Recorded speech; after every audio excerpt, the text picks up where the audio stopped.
Hi welcome to career study. This is Sandeep Kumar और आज के सेशन में हम डिस्कस करने वाले हैं सीडीएस 2 2015 के मैथ्स का प्रीवियस ईयर क्वेश्चन का एक और सेशन। और ये रहेगा हमारा पार्ट 8 जहां पे हम करेंगे क्वेश्चन नंबर 71 से लेके क्वेश्चन नंबर 80 तक।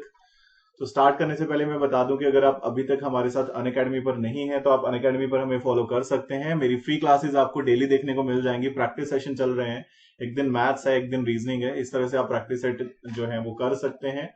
इसके अलावा जो अगर आप देखेंगे तो आपके लिए सबसे बेटर है अगर आप प्लस ज्वाइन कर सकते हैं। सो प्लस जो है यहाँ पे आपको बैच कोर्सेज मिलेंगे, इंडिविजुअल कोर्सेज मिलेंगे जिनके थ्रू आप ज्वाइन कर सकते हैं। सो सिंगल सब्सक्रिप्शन है, एफकेट, सीडीएस, सीएपीएफ, इन सभी के लिए आप प्रिपेयर कर सकते हैं। बहुत बेटर रहेगा आपके लिए। और इसके अलावा अगर हम बात करें यहाँ पे तो अभी प्राइजेस जो है वो इंक्रीज होने वाले हैं। सिर्फ आज का दिन है आपके पास। अगर आप आज सब्सक्रिप्शन लेते हैं तो आप नॉर्मल प्राइजेस पे सब्सक्रिप्शन ले सकते हैं। कल से जो प्राइजेस हैं वो इंक्रीज हो जाएंगे। सो अभी जो प्राइजेस हैं वो इस तरह से हैं: 1 month, 3 month, 6 month, 12 month, 24 month. अगर आप 1 ईयर का सब्सक्रिप्शन लेंगे सो यहाँ पे आपको बेस्ट रहेगा क्योंकि आप इतने टाइम में बहुत अच्छे से प्रिपेयर कर सकते हैं अपने एग्जाम्स के लिए। और अगर आप इस कोड का यूज करते हैं, career study life referral code है ये, इससे आपको 10% का ऑफ मिलेगा। एंड प्लस अगर आप 10% क्रेडिट यूज करेंगे तो क्रेडिट से भी आपको मिल जाएगा। सो ओवरऑल आपको 20% का डिस्काउंट मिलता है। सक्सेसिव डिस्काउंट रहेगा ये। और बाकी अगर आपको कोई भी डाउट रहता है कमेंट सेक्शन में आप पूछ सकते हैं। सो इस तरह से हमारे बैच कोर्सेज चल रहे हैं। ओटीए का बैच है, आईएमए का बैच चल रहा है, असिस्टेंट कमांडेड के लिए हमारा सीएपीएफ का जो बैच है ये चल रहा है। इसके अलावा अगर आप देखेंगे तो एफकेट का बैच चल रहा है। इस तरह से सारे के सारे कोर्सेज जो हैं वो आप देख सकते हैं। और इस कोड का यूज करने से आपको 10% का ऑफ मिल जाना है करियर स्टडी लाइफ। चलिए, सो आज हम करने वाले हैं हमारे क्वेश्चन नंबर 71 से क्वेश्चन नंबर 80। तो देखते हैं क्वेश्चन नंबर 71। सबसे पहला क्वेश्चन है हमारे पास, हमें कहा है कि from a rectangular sheet of 18 centimetre and 14 centimetre a semi circular portion with smaller side as diameter is taken out, the area of the remaining sheet will B.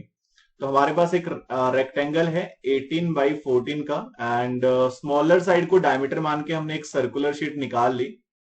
Okay, semi circular sheet निकाली, मतलब हमने इसको निकाल लिया। तो ये जो बचा हुआ है इसका एरिया कितना होगा? सो रिमेनिंग एरिया कितना आना है? बहुत ही सिंपल क्वेश्चन है। एरिया ऑफ रिमेनिंग पोर्शन कितना आना है? Area of remaining portion is equal to area of rectangle minus area of जो आपके पास सेमी सर्कल है। ठीक है, सेमी सर्कल का। तो दैट्स इट। सो ये क्या बनेगा? एरिया ऑफ रेक्टेंगल हमारे पास बन जाना है length into breadth, length into breadth यानी कि 18 इंटू 14, और माइनस आपके पास एरिया ऑफ सेमी सर्कल क्या होता है? तो this is 1/2 into pi are square. So this is pi यानी कि 22/7, क्योंकि सेमी सर्कल का एरिया क्या होता है? 1/2 पाई आर स्क्वायर। सो यहाँ पे मैं वैल्यू पुट कर रहा हूँ। रेडियस कितना आएगा? 7 इंटू 7, क्योंकि आपका डायमीटर 14 है। सो डायमीटर 14 है तो रेडियस 7 रहेगा। सो अगर आप इसको सॉल्व करेंगे सो आई होप ये बन रहा है आपके पास 175, जो सबसे इजी क्वेश्चन हो गया अभी तक का। एंड आई होप ये क्लियर भी होना चाहिए। अगला क्वेश्चन है कि ABCD is a square if the side AB and CD are increased by 30%, side BC and AD are increased by 20%, then the area of the resulting rectangle exceed the area of the square by। So हमने बताना है कि overall जो है change क्या आएगा, हमने ये बताना है।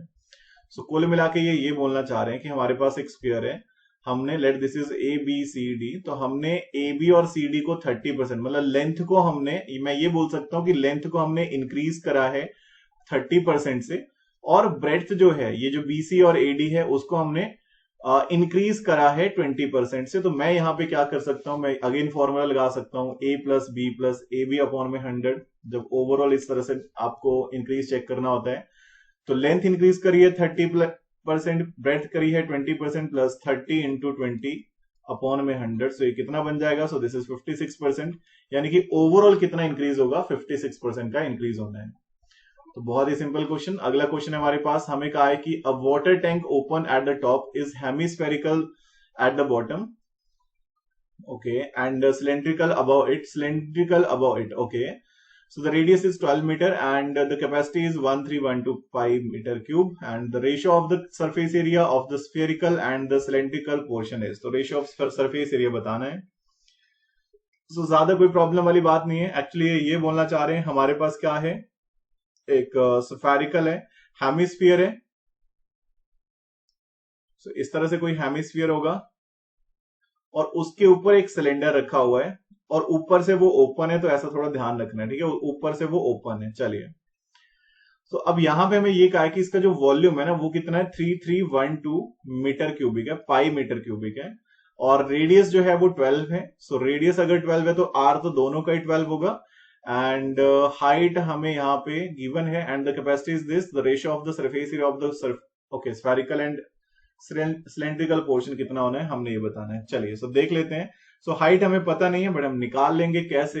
वॉल्यूम क्या बनेगा, वॉल्यूम ऑफ जो हेमिस्फीयर है प्लस वॉल्यूम ऑफ सिलेंडर आएगा। सो 4/3 सॉरी हेमिस्फीयर है so this is 2/3 pi are cube plus this is pi are square h is equal to 3312 pi आना चाहिए। पाई तो सभी में ही है तो पाई तो मैंने कट कर दिया। सो दिस इज 2/3 इंटू रेडियस कितना है, सो दिस इज 12 का क्यूब 12 इंटू 12 इंटू 12 प्लस आपके पास रेडियस का स्क्वायर 12 इंटू 12 इंटू हाइट कितना आ जाएगा। सो हाइट अगर आप यहाँ पे देखेंगे तो वो हमें पता नहीं है, इज इक्वल टू 3312। यहां से अगर मैं कॉमन लेता हूं तो मेरे पास 12 इंटू 12 कॉमन है और मैं कॉमन लिख सकता हूं ओके। सो यहां से अगर आप देखेंगे 3 से ये 4 आ जाना है एंड 12 कॉमन है। सो मैं 8 कॉमन ले रहा हूं।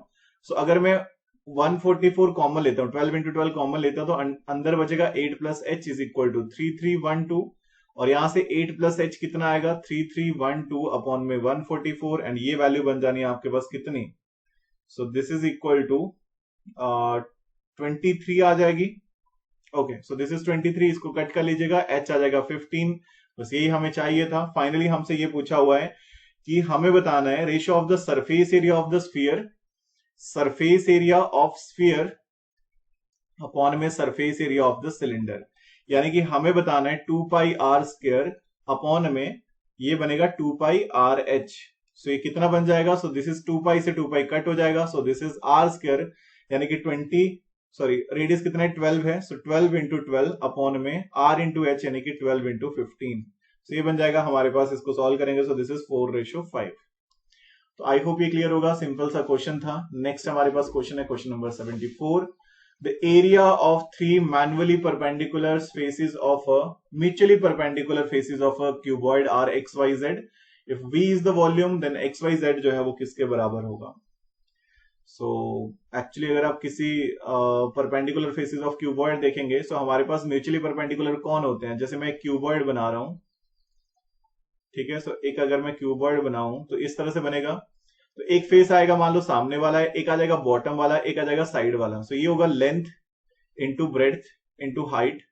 सो एक फेस बनेगा लेंथ इंटू ब्रेड्थ उसकी वैल्यू x है, ब्रेड्थ इंटू हाइट उसकी वैल्यू y है और हाइट इंटू लेंथ उसकी वैल्यू z है। तीनों फेसेस यही होंगे ना।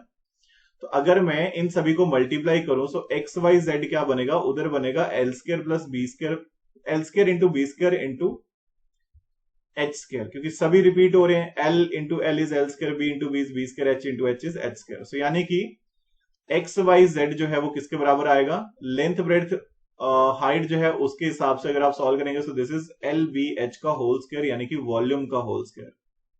बस यही हमने निकालना था एंड बहुत ही ज्यादा इजी सा क्वेश्चन ये बन जाएगा। अगला क्वेश्चन हमारे पास है, हमें कहा है कि if v is the volume of an inverted cone with vertex at origin and the axis of the cone is along positive y axis. Okay, चलिए। So the cone is filled with water up to half of its sides. The volume of the water is, तो volume of water जो है वो कितना होना है हमने ये बताना है। So actually cone को invert करा हुआ है। So let this is the cone, ठीक है। ये हमारे पास cone है, पॉजिटिव वाई एक्सिस की तरफ है, मतलब इससे ऊपर वाई की वैल्यू है और let this is the radius, this is the height. और अगर आप ध्यान से देखेंगे आपको ये कहा है कि ये जो हाफ है ना, हाफ ऑफ इट्स हाइट तक, अगर ये टोटल हाइट इतनी है तो यहां तक इसको भरा हुआ है, h/2 तक इसको भरा हुआ है, इतना भरा हुआ है इसको, ठीक है। बस इतना ध्यान रखना है। अब हमें ये बताना है कि ये जो वॉल्यूम है ना वाटर का वो कितना है, मतलब कितना भरा हुआ है, बस इतना बताना है। Let this is O, this is A, this is B, this is C, this is D। अगर आप ट्रायंगल देखोगे OBA एंड ट्रायंगल देखोगे आप OCD, सो सिंपल सी बात है, एक तो आपके पास एंगल O पे जो है 90 डिग्री है is equal to angle C पे जो है वो 90 डिग्री है। सो एक तो आपके पास 90 डिग्री है। इसके अलावा अगर आप एंगल देखोगे कौन सा, अगर आप यहाँ पे एंगल देखोगे ये OBA, वो कहीं ना कहीं बराबर होगा CBD के, तो ये कॉमन है दोनों में। और इसके अलावा जो है, इसके अलावा कुछ देखने की जरूरत नहीं, क्योंकि राइट एंगल ट्रायंगल में दो ही चीजें देखनी होती हैं। सो दैट मीन ये जो ट्रायंगल्स हैं ये क्या होंगी, ये सिमिलर ट्रायंगल होंगी, ठीक है, सिमिलर है, कॉन्ग्रेंट नहीं है। सो दैट मीन जो रेशियो यहाँ पे साइड का होगा वही बनना है। सो अगर ये अगर हाइट का रेशियो जो है वो 1:2 बन रहा है, सो सिमिलर वे में आपके पास हर वैल्यू का ही रेशियो 1:2 ही बनना है। चलिए, सो यहां से हम क्या कर सकते हैं, स्लांट हाइट का भी इसी तरह से बन जाएगा। सो हमने बताना है कि वॉल्यूम कितना होना है, बस हमने इतना बताना है। ओके, वॉल्यूम जो है वाटर का वॉल्यूम कितना होना है। ओके, सो तो यहां पे अगर मैं देखूंगा, सो वॉल्यूम कितना आना है, वॉल्यूम आना है इसका 1/3 पाई आर स्क्वायर एच, ठीक है, पाई आर स्क्वायर एच बनना है। So 1/3 into pi into r square कितना बनेगा, आर स्क्वायर बन जाएगा यहाँ पे। अब देखो रेडियस भी हाफ होना है ना, अगर ये रेडियस है तो ये r/2 होगा, अगर ये स्लांट हाइट है तो ये इतनी वाली l/2 होगी, क्योंकि जब सिमिलरिटी आ गई तो फिर सिमिलरिटी सभी में सेम ही रहेगी। सो यहां पे मैं यूज कर रहा हूं 1/3 पाई इंटू r/2 का स्क्वायर, मतलब r/2 बड़े वाले कोन का रेडियस है, एंड इंटू h/2। सो इसको सॉल्व करेंगे तो ये बनेगा 1/3 into pi are square h upon में, ठीक है, पाई r2h2 पुट कर रहा हूं मैं, जहां पे मेन जो है वो r1 r2 मेन आपके पास कोन है। सो अपॉन में कितना आएगा, 2 से 4 इंटू 2 8 आ जाएगा। सो इसको मैं क्या लिख सकता हूं, 1/8 into 1/3 into pi are square H लिख सकता हूं। सो अगर आप ध्यान से देखेंगे तो 1/3 पाई आर स्क्वायर एच तो बड़े वाले कोन का वॉल्यूम है। So this is 1/8 into volume. So कितना बन जाएगा, v अपॉन में 8 बन जाएगा। सो यही हमने निकालना था। सो हमारे पास वैल्यू आ जाएगी ए ऑप्शन। आई होप ये क्लियर होगा। बस हमने सिमिलरिटी प्रूव करके ये चेक कर लिया कि हर वैल्यू जो आएगी यहां पे वो पूरे की हाफ आएगी। बस इतना अगर हमें पता लग जाता है आगे तो फिर बहुत इजी हो जाएगा क्वेश्चन। अगला क्वेश्चन है कि 3 रेक्टेंगल्स हैं, R1, R2 एंड R3 हैं, have the same area, their length x1, x2, x3 respectively are such that x1 is less than x2 is less than x3। V1, V2 and V3 are volume of the cylinders formed from the rectangulars R1, R2 and R3 by joining the parallel sides along the breadth. Which one of the following is correct? तो इनमें से correct कौन सा होना है, हमने ये बताना है। Okay, so R1, R2 and R3 जो है वो उनका सेम एरिया है, देयर लेंथ जो है वो x1, x2 एंड x3 जो है वो इस तरह से है। चलिए, मतलब लेंथ इस तरह से, ब्रेड्थ थोड़ी डिफरेंट हो सकती है। तो हम क्या कर सकते हैं, अब देखो दो तरीके हैं इसको सॉल्व करने के। हम ज्यादा कुछ बहुत ज्यादा प्रॉब्लम वाली बात नहीं है, आप सिंपल सा ये समझो, मान लो हमारे पास एक ये रेक्टेंगल है, ठीक है, और एक ये रेक्टेंगल है, और एक ये रेक्टेंगल है, ठीक है, तीनों मैंने इस तरह से रखी हैं जिनका एरिया बराबर होगा, और लेंथ जो है वो इस तरह से कि x1 is less than x2 is less than x3। Okay, so मान लीजिए मैं क्या करता हूं, मैं कुछ कॉमन वैल्यू ऐसे रख लेता हूं सो दैट हमारे पास ये सिचुएशन बने। जैसे कि मैंने क्या करा, मैंने इसको रख दिया 6, इसको रख दिया 8, ठीक है, बन रहा है ना। बस मैं कंडीशन को सेटिस्फाई करूंगा, ज्यादा कुछ नहीं सोचना है, बस हमने कंडीशन को सेटिस्फाई करने वाली वैल्यूज रखनी है। और क्योंकि इनका एरिया सेम है, तो अगर यहां पे मैं रख रहा हूं 4, ब्रेड्थ को मैं 4 रख रहा हूं, तो यहां पे मैं ब्रेड्थ को रखूंगा 3, सो दैट 6 4 से 24, 8 3 से 24 और 12 2 से 24। दैट्स इट, क्वेश्चन सेटिस्फाई हो गया। तो अब हमें ये कहा है कि हमने पैरेलल साइड को R1 R3, okay, so rectangle R1 R2 R3 bye joining the parallel sides along the breadth. तो ब्रेड्थ को अगर हम ज्वाइन करते हैं तब हमारे पास क्या बनता है, एक एक सिलेंडर बनता है यहां से। तो हम उस हिसाब से देख लेते हैं कि हमारे पास क्या सिचुएशन आती है, ठीक है, उसी हिसाब से देखेंगे। तो हमने ब्रेड्थ के अलोंग उसको ज्वाइन करना है। ओके, तो चलिए हम वो भी कर लेते हैं, देख लेते हैं कि क्या सिचुएशन हमारे पास बननी है। तो अगर हम फिलहाल के लिए क्या करते हैं, हम इनको ज्वाइन करते हैं, तो हमारे पास यहां पे क्या आएगा, ये इस तरह से बन जाएगा, ठीक है, ये जो 2 पाई आर है यहां पे 6 होगा और हाइट जो है वो 4 होगा, ये इस तरह का बन जाएगा। इसकी हाइट 3 होगी, लेकिन 2 पाई आर जो है सर्कमफ्रेंस जो है वो 8 होगी, क्योंकि सर्कुलर किसको बनाएंगे, लेंथ को सर्कुलर बनाएंगे। और थर्ड वन वाले में ये इस तरह से बन जाएगा। इसकी हाइट तो 2 होगी, ठीक है, इसकी हाइट जो है वो 2 आनी है, लेकिन इसका 2 पाई आर कितना आना है, तो इसका 2 पाई आर आ जाना है 12। सो अगर मैं यहां से r निकालता हूं, सो r आ जाएगा हमारे पास 3 अपॉन में पाई, यहां से r आ जाएगा हमारे पास 4 अपॉन में पाई, और यहां से r आ जाएगा हमारे पास 6 अपॉन में पाई।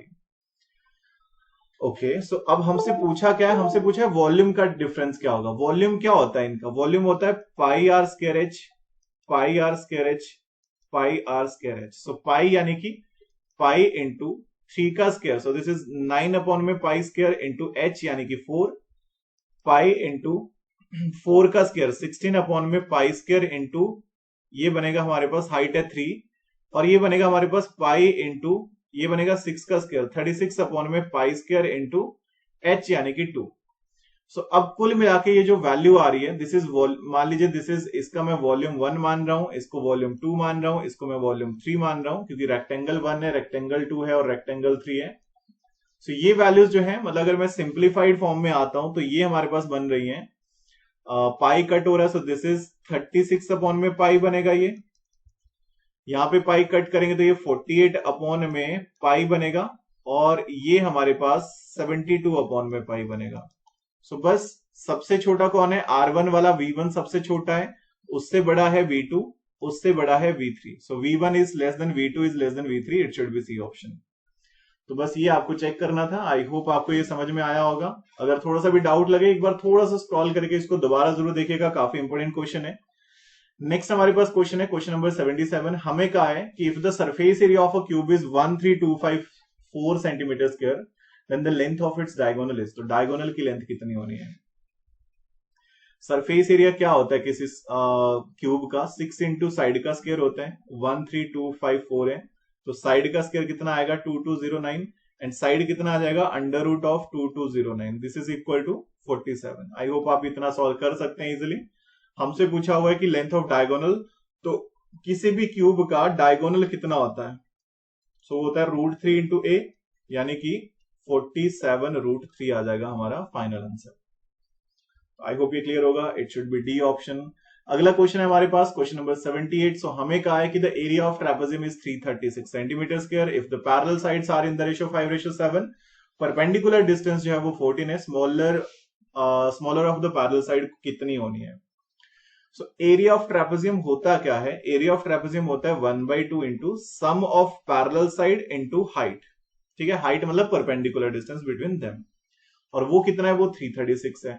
अगर ये 5x होगा तो ये 7x होगा, तो 1/2 into 5x plus 7x into 14 is equal to 336 है। तो यहां से अगर आप सॉल्व करेंगे तो 7 और 5 12x कितना बनेगा 336 इंटू 2 अपॉन में 14। सो x की वैल्यू आ रही है 336 इंटू 2 अपॉन में 14 इंटू 12। आई होप अगर आप इसको सॉल्व करेंगे तो आपको x की वैल्यू मिलेगी 4, और हमसे पूछा हुआ है कि स्मॉलर साइड कौन सी है, तो एक साइड अगर आप देखोगे तो एक है 5x और एक है 7x, तो 5 into 4 20, 7 into 4 28। So what is the smaller side, smaller side is 20।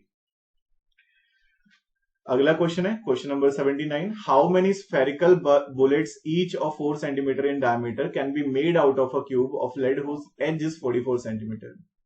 So actually होना क्या है, हमें पता है कि जब भी 3D फिगर को 3D फिगर में कन्वर्ट करते हैं तो वॉल्यूम कंजर्व होता है।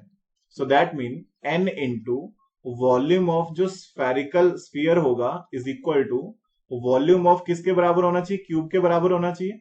सो n into 4/3 pi are cube जो है वो किसके बराबर होना चाहिए, साइड का क्यूब यानी कि a का क्यूब होना चाहिए। So n into 4/3 into pi की जगह मैं 22/7 पुट कर रहा हूं, रेडियस कितना है 4 सेंटीमीटर है, so this is 4 into 4 into 4 is equal to a cube कितना आएगा 44 इंटू 44 इंटू 44। तो इसको अगर मैं सॉल्व करूंगा तो मेरे पास n की वैल्यू जो है वो कितनी आ जानी है, अगर आप इसको सॉल्व करेंगे सो दिस इज 44 इंटू 44 इंटू 44। 7 जो है वो हमारे पास आ जाएगा ऊपर और नीचे आएगी वैल्यू, और 3 भी हमारे पास ऊपर आएगा और नीचे आएगा 4 इंटू 22 इंटू 4 इंटू 4 इंटू 4। इसको अगर आप सॉल्व करेंगे 22 से ये 2 आ रहा है, 4 से ये 11 आ जाएगा, 4 से ये 11 आ जाएगा, और 2 से ये 2 आ जाएगा। बाकी जो है हमारे पास जो वैल्यूज बन रही हैं इनको आप एक बार चेक कर लीजिए। बाकी सारी वैल्यू कट हो गई, 11 है, 11 है, 7 है, और मैंने 22 से ये 2 कट करा था, 4 से ये 11 कट करा, 4 से ये 11 कट करा। तो इसको एक बार चेक कर लीजिएगा। ओके, फिर तो ये पॉइंट में आ जाएगा, sorry actually this is the diameter 4 centimetre in diameter है। तो आई होप यहाँ पे आप इसको करेक्ट कर लेंगे। ये थोड़ा सा मिस्टेक हो गया था, अदरवाइज ये पॉइंट में आएगा। तो मैं यहाँ पे एक वैल्यू दोबारा लिख रहा हूं, this is 4 is the diameter, हमें रेडियस पुट करना है। सो रेडियस कितना आएगा 2 इंटू 2 इंटू 2। सो हमारा फाइनल एन कितना आएगा 44 into 44 into 44 into 3 into 7 upon में आएगा हमारे पास 4 इंटू 22 इंटू 2 इंटू 2 इंटू 2। सो 4 है, 22 से ये 2 आ गया, 2 से ये 2 कट हो जाएगा, 4 से दिस इज 11 एंड इस 4 से this is 11 and I hope अगर आप इसको मल्टीप्लाई करते हैं शुड बी 2541। ठीक है, एक बार चेक कर लीजिएगा इसको, 2541। तो बहुत ही सिंपल सा क्वेश्चन है, बस कैलकुलेशन आपने देख लेनी है। 2541 इज द फाइनल आंसर और ये बन रहा है, पूरा पूरा मल्टीपल में आ रहा है। So it should B 2541। सो ये था हमारा क्वेश्चन और एक लास्ट क्वेश्चन फिलहाल के लिए। सो लास्ट क्वेश्चन हमारे पास है, हमें कहा हुआ है कि a river 2.5 metre deep and 45 metre wide is flowing at the speed of 3.6 kilometre per hour. The amount of water that runs into the sea per minute is, तो एक minute में कितना अमाउंट जो है वो वाटर का सी में जाएगा। सो एक्चुअली अगर हमने ये बताना है तो हम कैसे फाइंड आउट कर सकते हैं कि एक मिनट में कितना फ्लो करेगा। सो हमें पता है कि हमारे पास जो फ्लो कर रहा है वो 3.6 किलोमीटर पर आवर फ्लो कर रहा है और रिवर जो है वो 2.5 metre deep and 4.5 metre wide है। ओके चलिए, सो देखिए क्या होता है एक्चुअली, मान लीजिए एक रिवर है, इस तरह से मैं ऐसे समझ लेता हूं कि सामने से रिवर जो है वो उसका हमें ये गिवन है, उस गहराई कितनी है और वो वाइड कितनी है। मतलब एक ओवरऑल आप ये बोल सकते हैं कि क्यूबिकल शेप में होगी, इस तरह से कोई रिवर आ रही होगी। ठीक है, इस तरह से कोई रिवर आ रही होगी और उसमें पानी होगा, इस तरह से वो निकल रहा होगा और वो सी में जा रहा होगा। सो जो भी फ्लो होता है, फ्लो किस तरह से आप काउंट कर सकते हैं। सो वो होता है एरिया जो आएगा ऑफ क्रॉस सेक्शन। ठीक है, एरिया ऑफ क्रॉस सेक्शन आपको देखना होता है कि कितना होगा, इनटू आपको देखना पड़ेगा कि फ्लो कितना है या फिर हाइट कितनी है। हाइट क्या होगा यहाँ पे कि एक, जैसे यहाँ पे 3.6 किलोमीटर पर आ रहे हैं, यानी कि 1 आवर में कितना फ्लो हो रहा है, that is the height. So area of cross section कितना आएगा, लेंथ इंटू ब्रेड्थ आएगा। सो this is 2.5 into 45। So this is 2.5 into 45। और फ्लो क्या है, फ्लो है हमारे पास 3.6 किलोमीटर पर आवर, हमने मिनट बताना है। तो अगर 3.6 किलोमीटर जो है वो पर आवर है, दैट मीन कि आपके पास 60 मिनट में 36 कितना, अगर मैं इंटू 1000 कर दूं तो 3600 मीटर फ्लो कर रहा है वो। तो 1 मिनट में कितना फ्लो कर रहा है, सो दिस इज 3600 अपॉन में 60, यानी कि ये कर रहा है 60 मीटर फ्लो। तो मैं हाइट को लिख सकता हूं यहाँ पे 60। सो इसको अगर मैं फाइनल सॉल्व करूंगा, सो दिस इज 6750 जो हमारा आंसर आ जाएगा। तो ये थे हमारे कुछ क्वेश्चन। आई होप आपको ये क्वेश्चन जो है वो अच्छे लगे होंगे। तो फिलहाल मिलते हैं आपसे अगले सेशन में। तो सभी को मेरी तरफ से thank you. So stay safe, keep preparing, have a nice evening and जय हिंद।